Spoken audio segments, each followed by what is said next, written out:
2,000 years after the Crucifixion, men claiming to be Christ are still making headlines. And one in particular has made more headlines than most. I've been given exclusive access to what the media has described as one of the world's most worrying cult leaders, Alan John Miller. Actually, I've had a 2,000-year life and my name is Jesus as well. So I was born Jesus of Nazareth in the 1st century. He has been compared to David Koresh, the cult leader whose followers died in a mass fire at Waco. He's been described as the face of evil, with apocalyptic predictions for the end of the world, who breaks up marriages and uses his followers for sexual favours. A friend of mine came to me one day and he said, I've met this bloke and I reckon he's Jesus. You know, how arrogant is that, and what a wanker. I have read he has a compound and his followers are setting up home with him. Alan John Miller, or AJ as he likes to be known, believes he is Jesus and he's deadly serious. The Roman soldiers weren't certain as to whether I'd died or not yet, and so they actually speared the side of my body up into the heart. And the world's media are taking note as he broadcasts his teachings on the net. I'm Jesus, but most people call me AJ or Alan John Miller.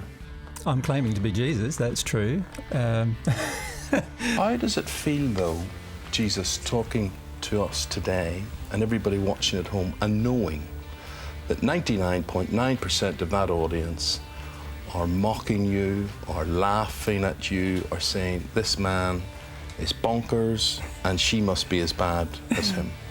He's invited round the globe to teach divine truth with his partner, Mary Luck, who also believes she is reincarnated. Oh my God, this is true. Like, this guy is Jesus and I remember it. And actually, I remember who I am. Like, I understand who I am now.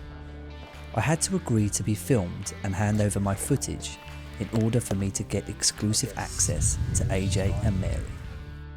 I travelled 10,000 miles to his remote home in the Australian bush, an area known as the Bible Belt, to find out the truth behind the media claims.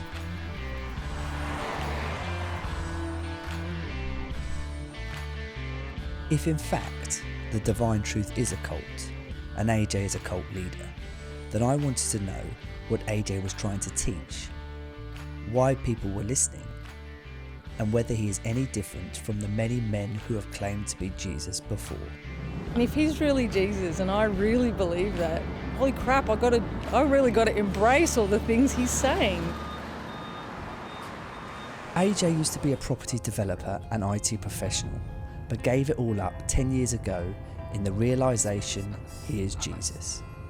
5 years ago, he met Mary Luck, who believes she is Mary Magdalene. We took a 3-hour drive into the heart of the bush and the Australian Bible Belt, to AJ and Mary's remote home, where it has been reported police were called because screams were heard from the Divine Truth community of worshippers who have set up home in his compound. I was eager to find out the truth behind these worrying claims.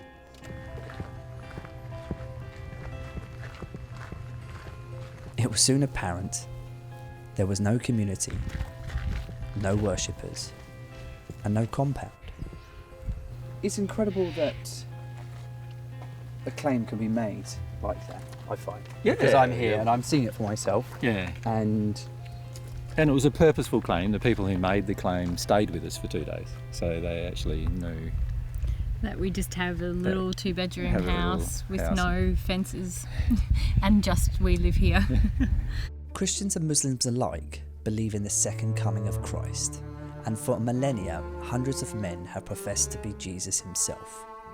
It is written in the Bible that Jesus said, "Take heed that no man deceives you, for many shall come in my name, saying, I am Christ." I was interested as to know why AJ thinks he's any different. in Brazil. Central America, there's a guy in Brazil, there's a guy in Russia, there's many people, there's even in Australia, I've had 3 people ring me up claiming to be me. So that was interesting. But in each case, they don't have the extensive knowledge that I have. And they also don't display much love in their day-to-day activities or day-to-day life. So The they won't guy be in Brazil, worshipped? he just sits on his throne, actually. He has With a throne a with a crown on his head, and he sits there and people come and kiss his hand, and he wants to be worshipped. It's not right for somebody to value me more than they value themselves, for example. Yeah. Most of the time I get the opposite emotion, that I am stupid and an idiot, and why would anybody want to listen to me at all? So, can you describe to me why you believe that you are Jesus of Nazareth? Well, I don't believe I'm Jesus of Nazareth. I know I'm Jesus of Nazareth. I suppose it's the same way in which you know that you're Thomas Leader, and that is that you've had a life experience that you remember. And for me, it's the same kind of thing, with the exception that I remember my life of 2,000 years rather than just the 50 years that I am right now. So I remember my life in the first century, shortly after I was born, around 2 years of age onwards. I remember pretty clearly most of the events that occurred in my life in the first century.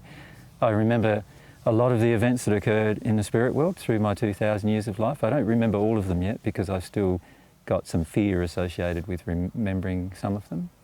But and I also, of course, remember my life in terms of returning back to Earth, how that felt, and the experience of that, and also then having this life. So it's all to me one life. It's not like I believe I was somebody else.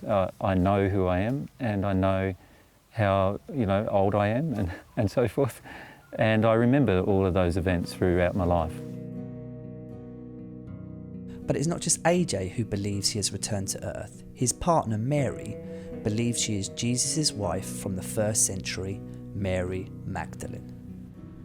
To tell the rest of the world very openly and plainly, I'm Mary Magdalene, there's only one of me, and I am here, I have come back. I wanted any other answer, and I searched, I shopped for other answers, I read books, I looked at, is it possible that I have a mental illness? Is it possible that somehow I've created this experience because I have a deep underlying desire to be special or have attention? I really looked at that, and I think that was fairly easy to resolve because I was pretty much hiding from everyone and hiding this experience from everyone for a number of years after we met. Was coming to terms with the fact that you were Jesus easy? No, very, very hard. There were many, many times when I just felt like it was impossible to actually even say. I'm completely aware that there are 1.5 billion Christians on the planet. I'm completely aware of how the majority of those feel about Jesus, that they believe Jesus is God. I'm completely aware that there are other people on the planet who don't even believe Jesus ever existed. And if you look at if you analyse anybody's opinions of Jesus on the planet today, I would say almost categorically that nobody knows who Jesus was. And here I was knowing myself, knowing who I am, and knowing that it basically rubbed out everybody's conception of what was true about Jesus. And so I spent the next 3 years trying to avoid my identity, but at the same time trying to teach God's truth.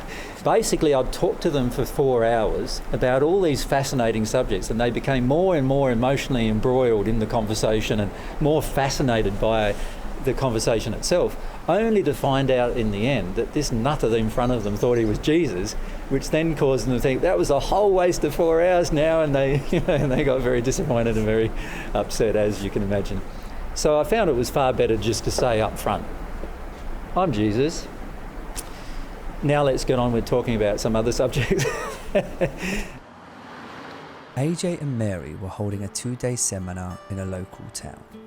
I was keen to speak with the people that listened to their teachings to see if in fact AJ was a cult leader. It was soon apparent this was no amateur production.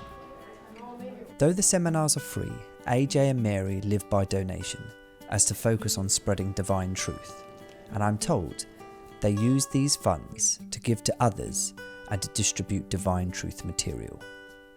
I saw no obligation to donate, but the people still did. AJ's teachings focused on people's emotional addictions, their fears of needing to be loved, to have control, their guilt, anger. and unless they confront and process these often extremely painful emotions, they will never be free, never know the truth that lies beneath, or feel the purity of their soul. I was interested to hear why, on the surface of it, people would choose such a painful spiritual path. So can you tell me why you chose to find out more about the divine truth? Basically because my life wasn't working. At this stage, our son had just died. Our son was stillborn, full term. And my partner just wanted to know. She just wanted to know why this thing had happened to our son. So she just went to a seminar on the Gold Coast. That's where we were living at the time. And she just went straight up to him. I didn't go because I was in judgment. I said, this guy saying he's Jesus. I thought, how arrogant is that? And what a wanker type thing. And not really realising now how arrogant I was, just prejudging someone. But, understandable, because this is what's the whole world's going through. And being out here for 2 years now, listening and meeting him and having conversations, he's probably the most loving person I've ever met in my life. I mean, look, I have a part in the death of my son, and because I didn't know anything about God beforehand. So it's not about AJ at the end of the day, because he's just a person who's saying he's Jesus. And it's taken me 2 years to sort of be honest that maybe he is, but then not get hung up on that, because it's about the message and the truths. It must be very difficult to feel that you are, in part, responsible for the loss of something so very precious to you. Definitely. It's not having any understanding or awareness that myself personally, you affect everything around you. It's not the other way around. It's not the world affecting me or affecting you. It's like he was saying, you're a common denominator in everything that happens in your life. But then we look for someone or something to blame, and I can understand why people blame God and say, well, how can you, as a loving God, let this happen? If you understand and know everything and you created everything, then why do you let pain and suffering continue? And this is what AJ has helped me about too, because he explained of how man's soul condition has degenerated over millennia, generation to generation. So we're left with the tab. We're actually born with the debt, so to speak, emotionally, and we don't understand it. And this is what he was saying about energetically, emotionally, where it's passed on from generations.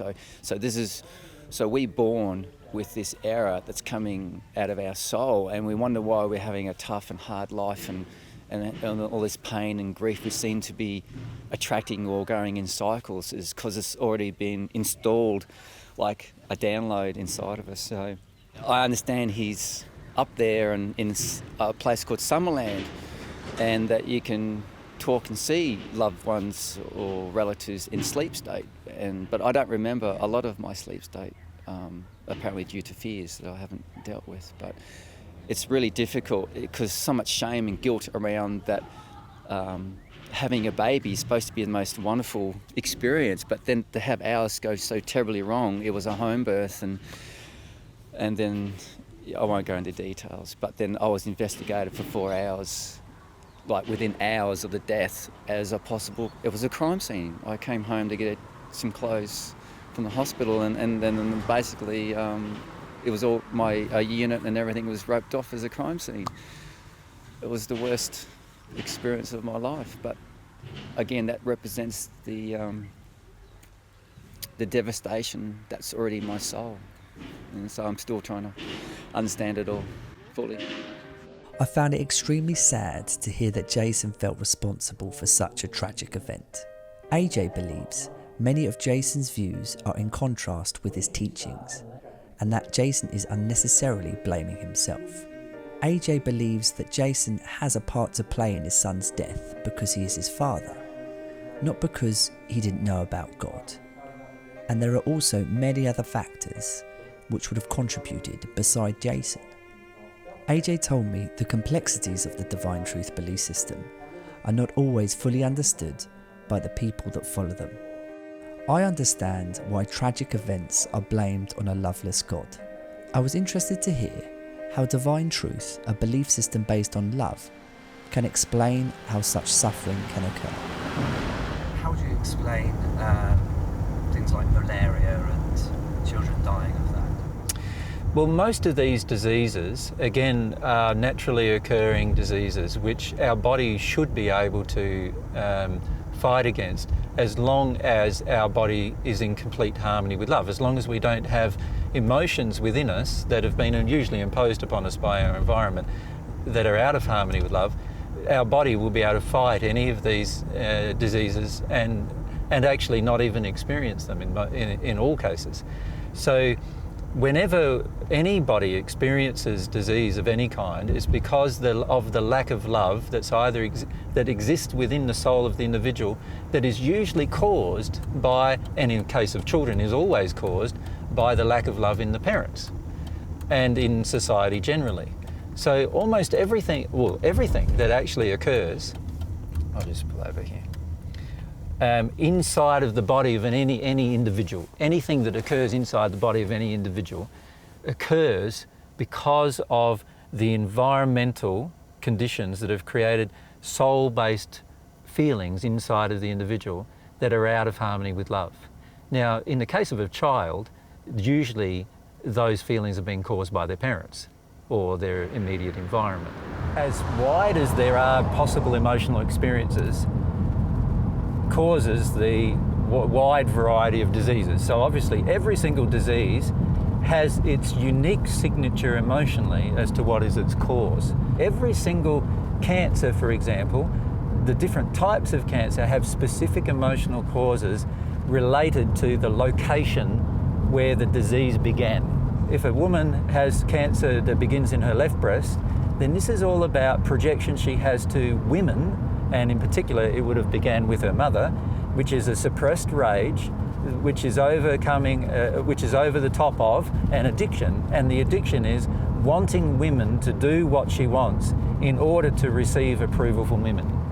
So if the cancer is in the right breast, then it will be with men rather than women. So even the predisposition of a family tree towards a specific type of disease is related to the family tree having a predisposition towards certain emotions. We all understand that stress unchallenged causes detrimental effects on the body. So on a fundamental level, we understand that emotions can cause disease. This divine truth belief will, however, definitely confront many families who have lost loved ones to cancer. However, if what AJ is saying is correct, and science can prove his claims, then he could be holding the answers for a cure for all known diseases.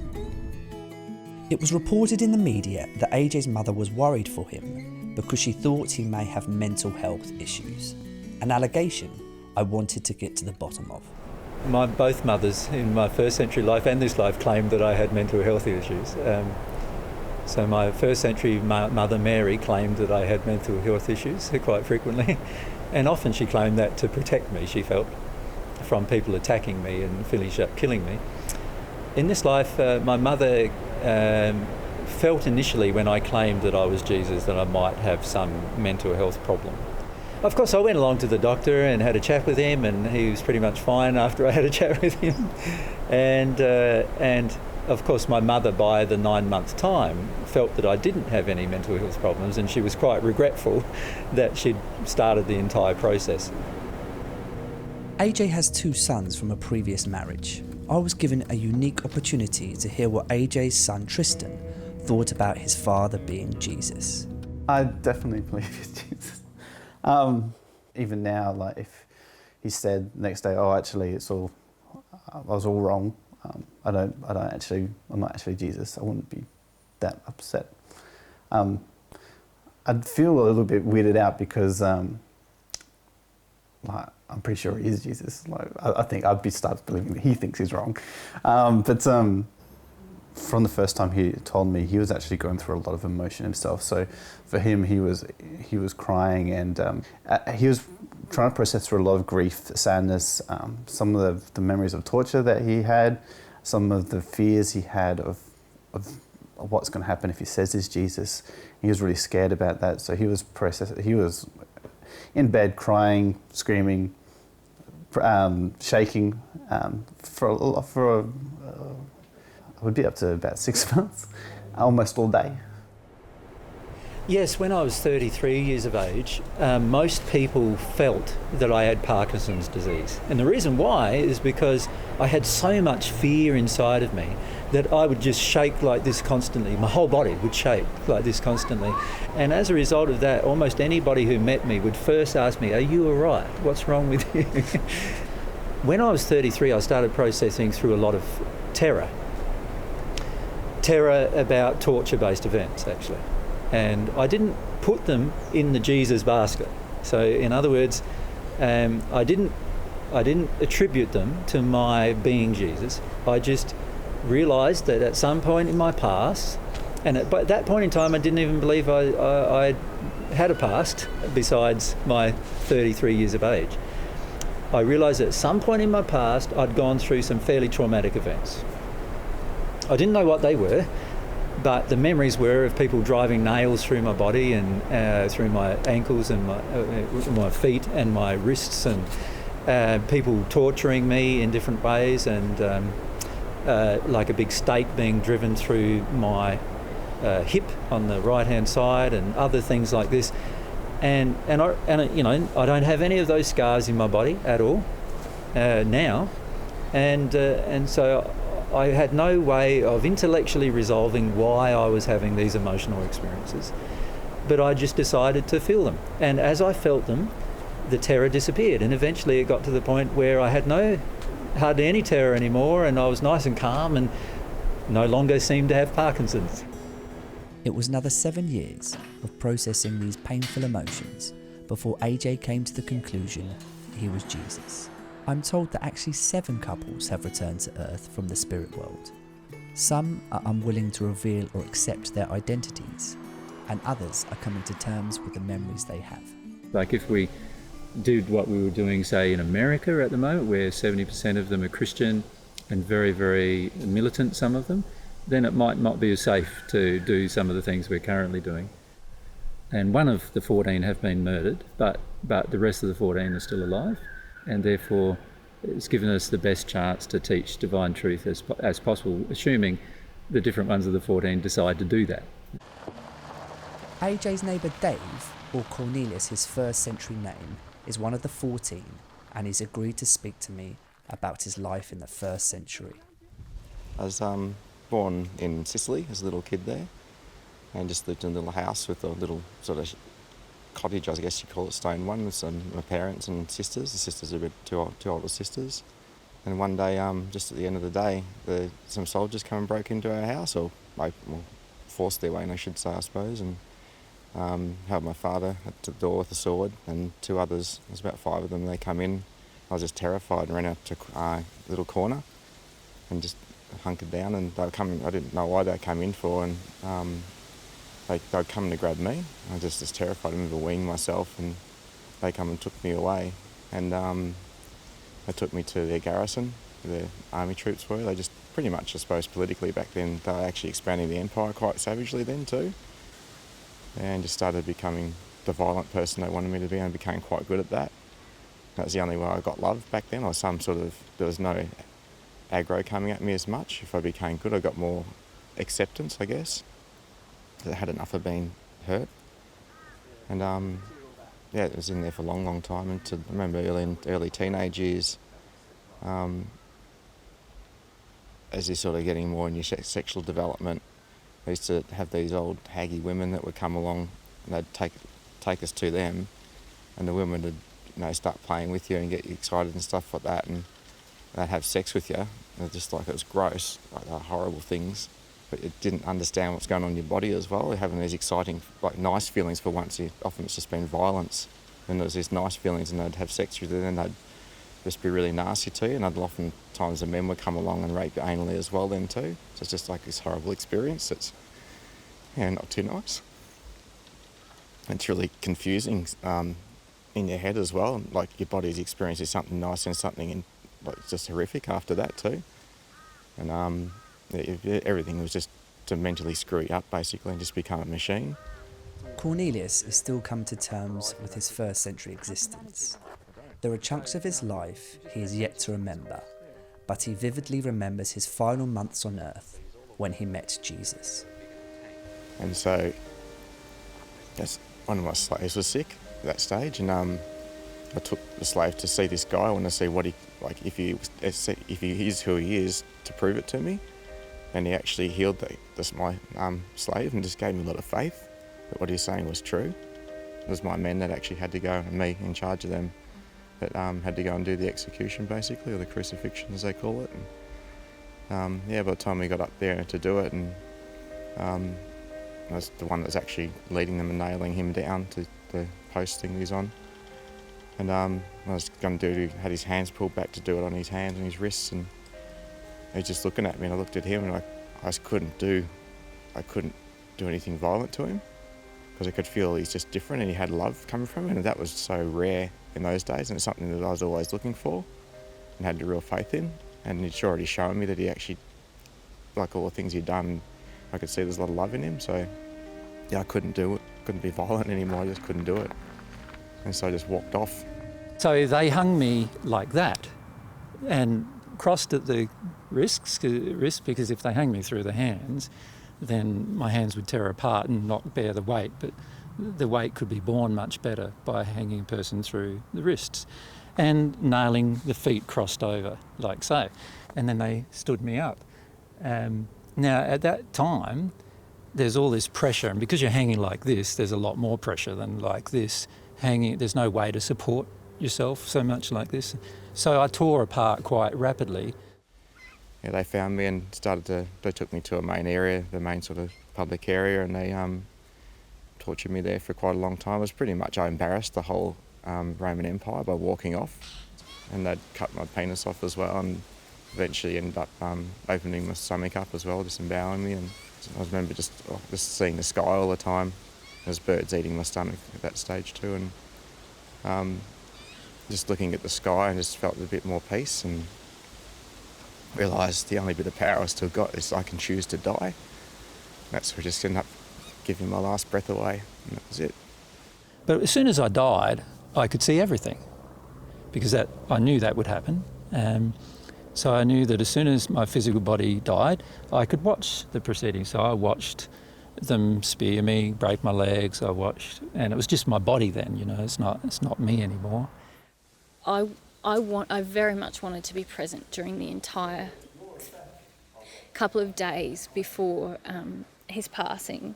He really didn't want me to be there because he felt that I was in danger, but I felt this is the person I love the most, and they're going through something really extreme, and I want to be there. And so I was, and I suppose that for him, he was in a really high state of love, and he didn't have fear. So he wasn't afraid of everything that was going on around him. But for me, it felt such an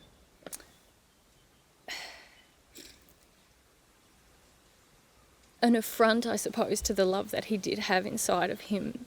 Here is someone who is so gentle and so wishing to love everyone and to teach beautiful truths about God, and someone without judgment, without violence within him, who was being basically tortured and humiliated. People were attempting to humiliate him in the worst kinds of ways. For a lot of us after his passing, it was as if this dream that we all had of bringing God's love to earth and showing people the power of that love was lost. I had foretold to the disciples that, who were present, that I would return to them, so after my death, and I told them that I would return to them around 3 days or after my death. I calculated that time based upon how long it was going to take for me to decompose my own body out of the tomb, because I could hasten the decomposition process of my own body. So how did you decompose your body? And all I did was, I knew the laws involved with decomposition is about providing extra oxygen to the process. And in doing that, I finished up decomposing the body within 2 days. How did you provide extra oxygen? It's a matter of channeling energy. It's like if you can, right now, right, that your entire body is just really energy. You're not really a physical person. That the only reason why it feels physical is because our energy is dense, and therefore we're able to touch it. But it's actually vibrating energy. Electrons running around the nucleus is the understanding nowadays. But once you understand how the energy flows, you can start channeling or moving that energy from one location to the other location relatively easy. The problem in the tomb was that there was not much light available, and so all I did was provide all of those particular elements with the energy that I had from my own spirit body to speed up the entire process. So one of the things that I then did was I allowed myself to pull together matter in a very similar way that I pulled together energy in order to decompose my body. I could also pull together matter and form a body, and appeared to Mary first, 3 days later, basically. Even though I had seen Jesus again after his passing, there was still a lot of grief going on for me and a feeling that we were separated. Even though in spirit he tried to be with me quite a lot, I was still grappling with this whole physical versus spirit world. I was interested to find out more about the spirit world, a place, according to AJ and Mary, they spent over 2,000 years of their life. Where is this spirit world? Well, mathematically, they've proven that there are 13 or so concurrent dimensional spaces in the universe. Also, scientifically, they know that there's dark matter, which has a weight, and in fact, dark matter forms 90 to 95% of the known weight of the universe, but we can't see it. So there's all this matter that exists in another dimensional space that I'm referring to as the spirit world, but it's actually mathematically proven to be true, but people don't think of it that way. Does that make sense? So what people think of as heaven or hell or anything in between are actually the existence of multi-dimensional spaces in which our spirit body, can exist and reside. As you can imagine, if you passed into the spirit world today, you would still have the same loves that you currently have. So you'd still love your wife, you'd still love your child, and you'd want to let them know that you're still alive. That's one of the first things you'd probably want to do, right? And so most spirits, within a very short period of time, learn how to try to let their loved ones know that they're still alive and everything's all right and there's nothing wrong and all those kind of things. Now, of course, most of their loved ones are not in the space to hear that because they're grieving and they're upset and so forth. So they're not in the space to listen, but most people who've passed go, you don't need to cry, I'm still alive, and so they learn how to move objects, for example, or so forth, in order to communicate something to their loved ones on Earth, to indicate to the loved ones on Earth that they are still alive and everything's fine. And eventually we could have a society where we don't even see death as a stop to our life. It doesn't hardly even impact upon our life at all. So do you believe dinosaurs roamed the world? Definitely. I know for certain because I've seen them in the spirit world. Everything that has a central nervous system on Earth, when it dies, it also has a spirit body, because at the time of conception, if there's a central nervous system in the physical body, a spirit body is also created for the same organism. So when you use as your primary function your spirit body, you can go to places where there are dinosaurs. AJ is not alone with his views on the spirit world. I met up with Pete, who follows divine truth, but is also in close contact with spirits. I think probably 2 or 3 was probably the first time I saw spirits. What generally used to happen, these spirits, I'd be going to bed like 3, 4, 5, 6, and they'd want to come and sit on the bed and have a chat. So, and some of them were really nice and some of them were really terrifying. As a child, your fear is that you're going to get overwhelmed with just thousands and thousands of people wanting to come and talk to you, and you're never going to be able to sleep for a start, because once you talk to one, then suddenly everyone knows that you can talk to them, and suddenly one after the other, they're coming for all different levels. These days with Google, like, it's awesome. You know, you can talk to a spirit and then Google it later. So I think at the moment as a world, like, we just don't realise actually the pressure that the average person is under from spirits who are constantly at them. You know, like, obviously there's a lot of good that comes from it, but, you know, we're totally oblivious to really what's happening. How do people leave themselves open to be attacked by spirits? Well, the easiest way to be open to spirits is when we don't want to be connected with who we are or our bodies. So anytime we're not wanting to feel our feelings, or we want to avoid. So often people that have had enough of life are sick of their job or sick of what's going on in their life. We get to a point where we just want to step out of ourselves. So often in those situations, that's when a spirit will come, yeah, I can help you, I can be part of you. So that often in those sort of times that happens. But probably more in the society we live in now, drugs and alcohol, like, that's the ultimate for a spirit. So if you think of all the greatest rock songs and all the greatest music that's been written on the planet, most artists have to unfortunately say that they were stoned or drunk or under the influence when they wrote their music. And generally all it means is that spirits in the spirit world are writing the songs for them. And that, you know, when they get into that state, it allows the spirits to be able to influence their writing and influence their craft. Once a week, Pete and his fellow Divine Truth follower Fabio hold a channeling to help spirits.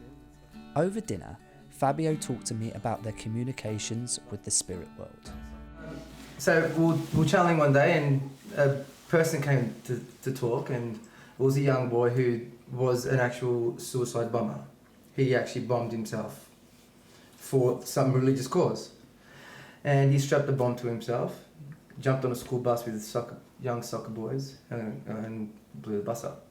And what had happened is that his dad, that he had passed earlier, was influencing him to do these things through his thoughts. While he was still alive. While he was still alive on earth. And his father, already knowing the truth about what was really happening, still thought that it was the right thing to do.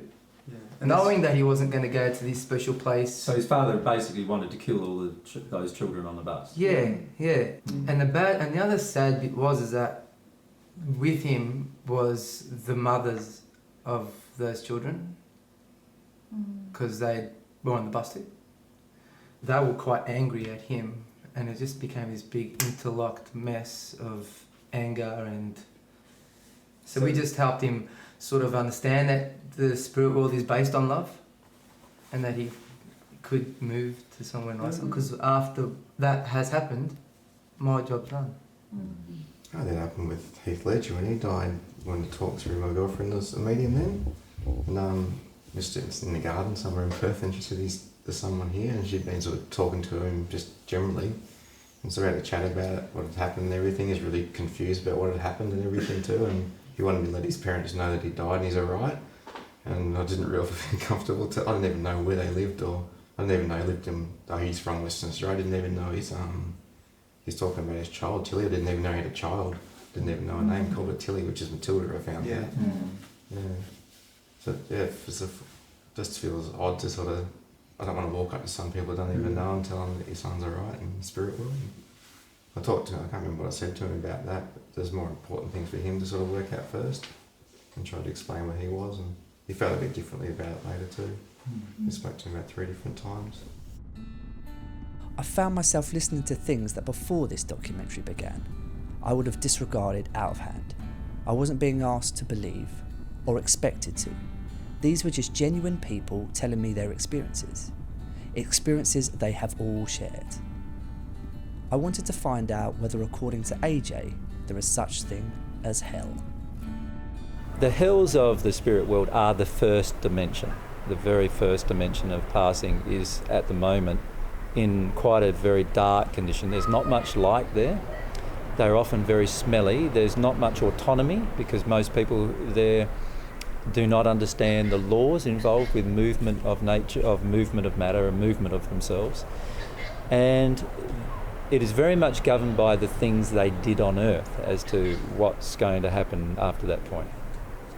So if you do things on earth that are out of harmony with love from God's perspective, And in particular, if you chose to do those things on purpose, out of harmony with love from God's perspective, you will definitely end up in the hells of the spirit world. So a person, for example, let's say a person on earth murdered somebody, for example. And by the way, God's definition of murder is very different to our own. Well, if I can illustrate, from God's perspective, a person who aborts a child murders as much as a person who has committed a murder, on purpose. If they aborted the child on purpose, then from God's perspective, both are murders. Now, to get out of that location becomes the key question. How do I get out of that location? So we are not permanently assigned to that location.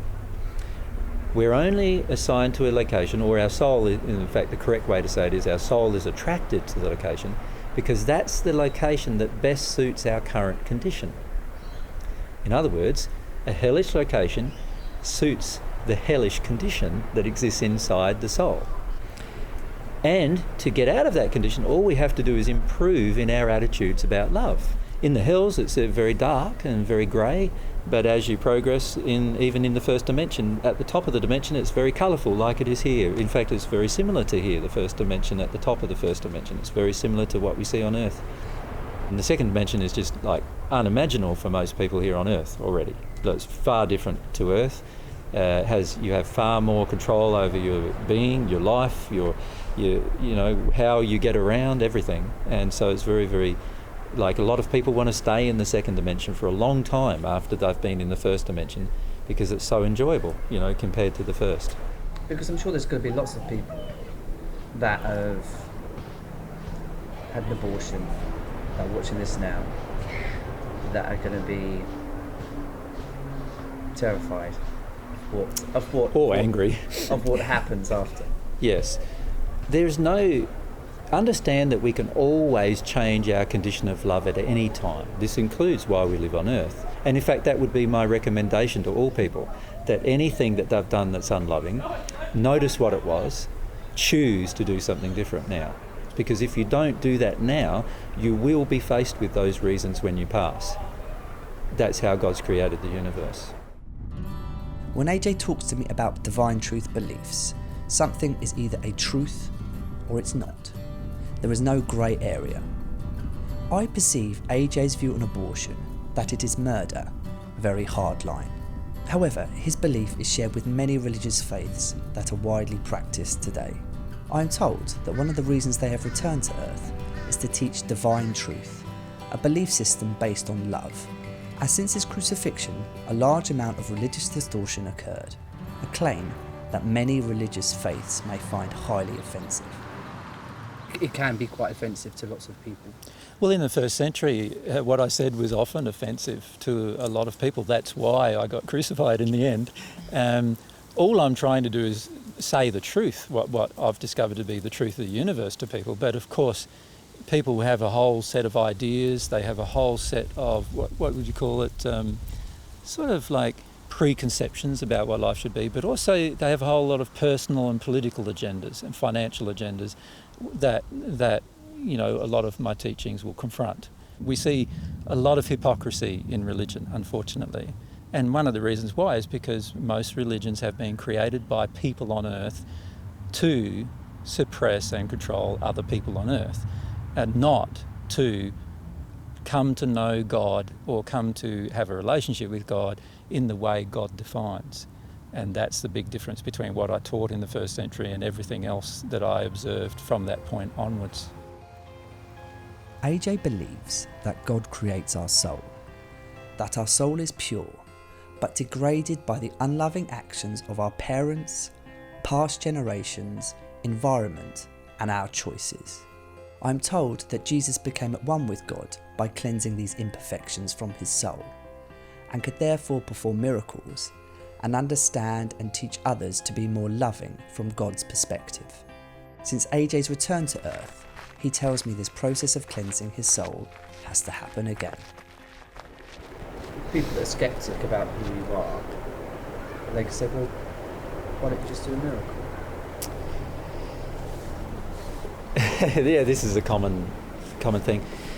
Firstly, the logic of that question defies logic, actually. It's a totally illogical question.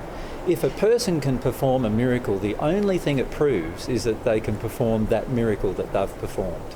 It doesn't prove their identity.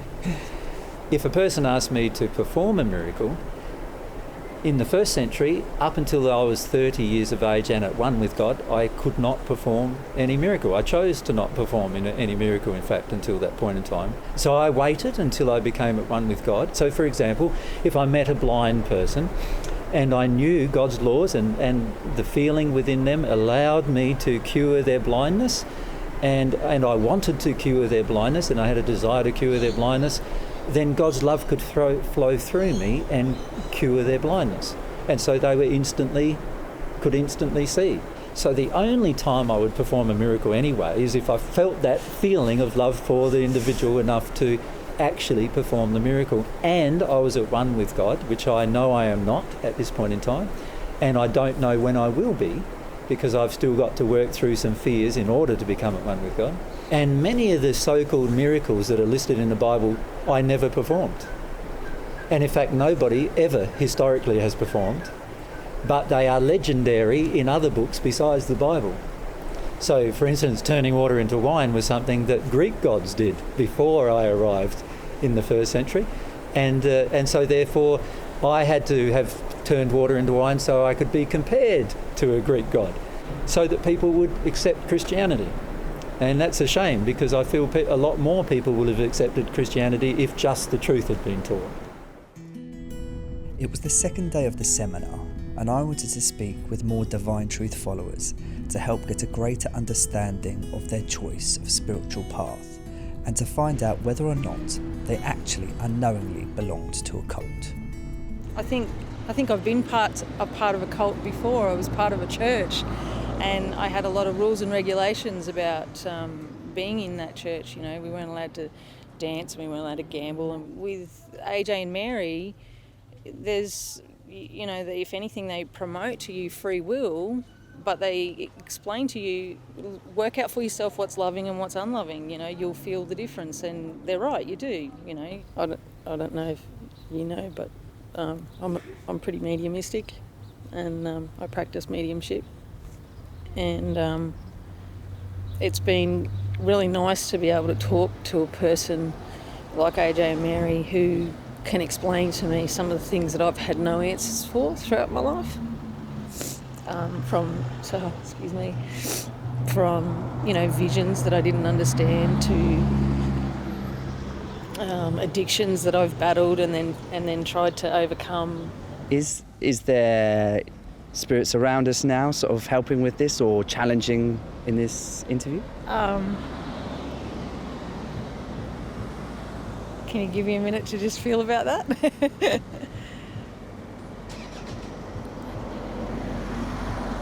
Yeah.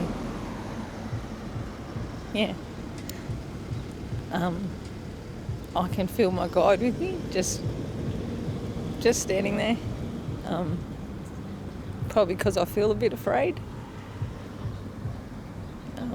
Our guides are really nice people, and they have a lot of love for us. And often just their presence makes us emotional. So that's your spirit guide, is that what it's called? Yeah. A spirit guide. So is there anyone around Simon or I?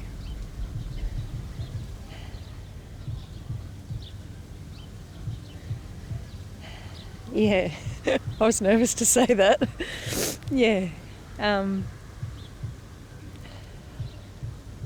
just need to take my focus off you for a second to just sort of feel.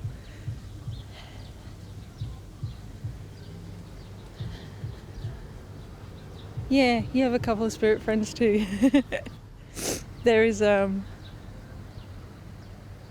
what feels like a man standing here, and there feels like a person either side of your cameraman. Marion has recently turned to Divine Truth. She tells me that she's been plagued with spirits her whole life.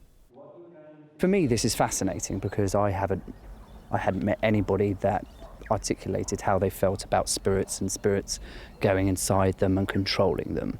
So can you tell me What exactly happens and how do you change if a spirit is controlling you?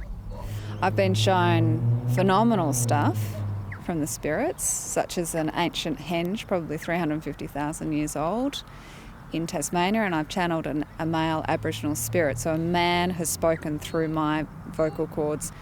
The positive side in some ways, and the negative side is being told you're made of titanium after you've crashed a car and sending you down a cliff and your face smashing in, your leg being ripped apart, and then thinking that you're fine, and going to the hospital and showing the doctors what's inside your leg, and like really warped stuff as well.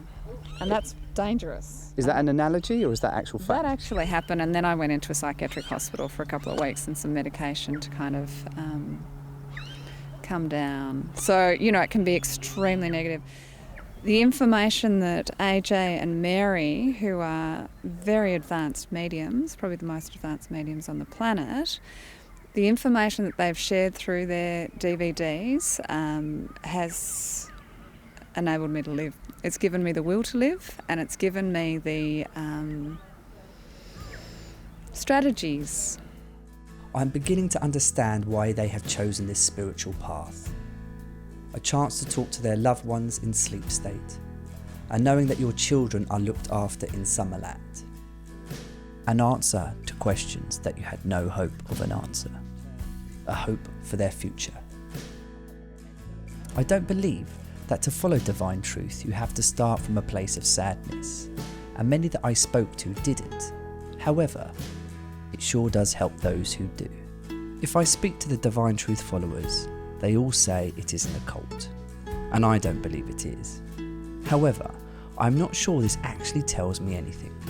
I get the feeling that some of the followers wouldn't mind being part of a cult, not in a sinister way, but in a way they can all get guidance from a man who is only trying to help.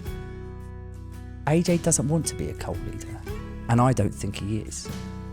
However, his position puts him in a place of power. There has been depictions of you as a cult leader, surrounded by women. Yeah. Which every woman that knows me would laugh about. Yeah. So, is there any truth behind what is said or what is shown or what is written? No, none at all. I find it amusing actually, because before I met Mary I was celibate for 5 years. You know, we're like, now that I've found Mary, even if Mary left, I wouldn't engage in sex with anyone else. And a lot of people imply that somehow I'm just one in a string of Mary Magdalenes, and you know that you sort of shop for women. Because I've heard has there been 10? That's what I read. I read there have been... AJ hasn't even had 10, is that all right to say? Yeah. Partners in his life. In my 2,000 years of life, I've had 4 partners. To be compared to the Waco disaster, why would they do that, and how does that make you feel? Well, the why is very different to how it makes me feel. If I answer how it makes me feel, because that's pretty simple, it doesn't worry me at all, actually. Because I know that we're not anywhere, nothing like that. I know I'm never going to encourage violence or in fact defend violence. Or have a compound. Or have a compound, or be guiding people in any way to have a compound that's separate from society or any of those kind of things. Or own a gun. Or own a gun, even.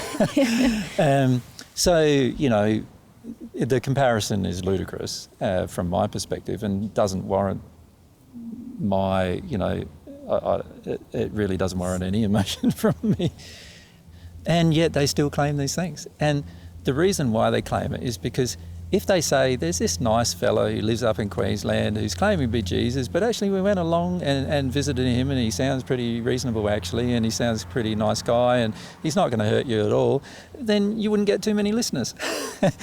Now, in the past, there have been people who have claimed to be Jesus who have done these things. You know, there have been people who have been sexually deviant who've claimed to be Jesus. There's been people who have been violent who have claimed to be Jesus, and so forth. And so they then can play on these particular historical events and then put that onto the next person who claims to be Jesus. Now, at some point in our future, there's going to be one person who claims to be Jesus who's actually Jesus. And I suggest to people that sooner or later, by the fruitage of the person, by what the person does, by the kind of ways they act, you will know who is the real one in the long term. And you won't know until then. My time with AJ and Mary is over. From what the media have said about him, pays no reference to the man that I have met. I believe AJ has great power when he talks of divine truth. People do look to him for answers, and this power placed in the wrong hands could most definitely be dangerous. I understand where the media's fears have come from, but I don't think he's a man to be feared. If you say that you are Jesus, most will undoubtedly think you're deluded.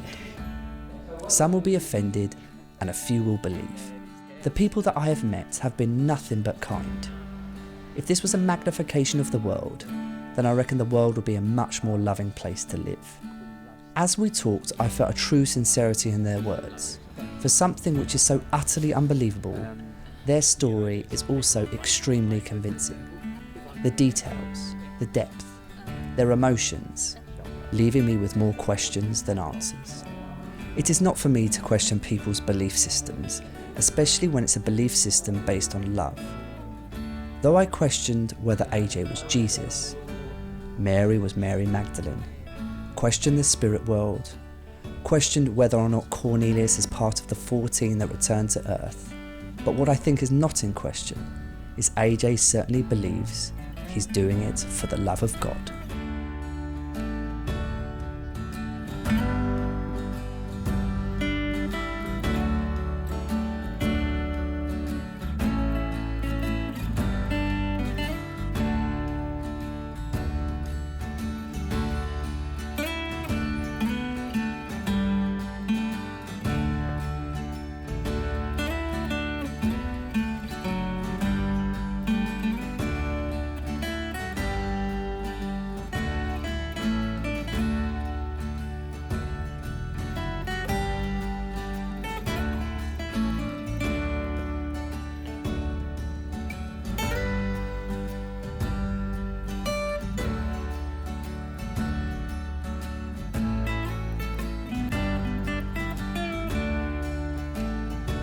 You know how there's thousands of Elvis impersonators here on Earth?